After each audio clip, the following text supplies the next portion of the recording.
To the Empire and to the world, our greetings.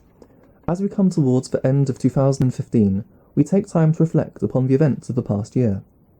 This year saw the Empire continue to expand with the annexations of the town of Harenfall and the crown dependencies of Enfriqua, Dekker, Imperia and Esmondia.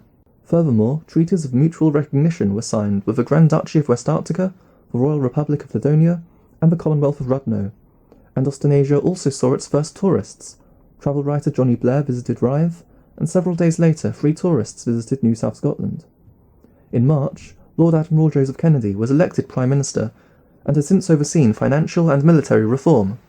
At the end of August, a referendum saw 89% of the voting population approve constitutional reforms, and the following month the House of Representatives elected the Duke of Grantabridge as its first Speaker.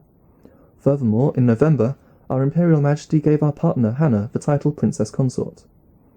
2015 also saw several anniversaries.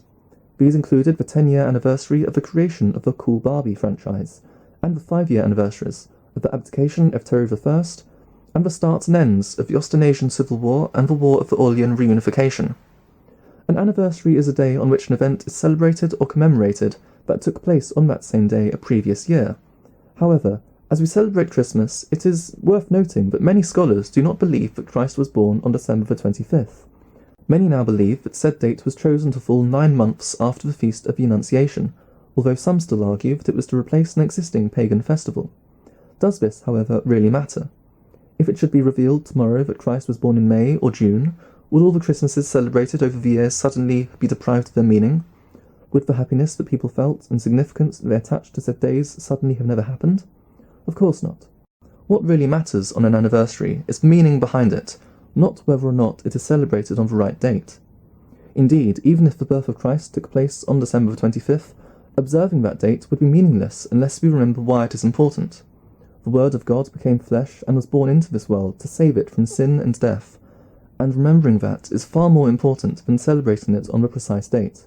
With all this in mind, we would like to take this opportunity to make an announcement. The 5-year anniversary at the end of the war over Orly was less than a week ago, and was an appropriate time to reflect on the fact that there are many questions which remain unanswered in regards to the legality of our imperial person's role in those events.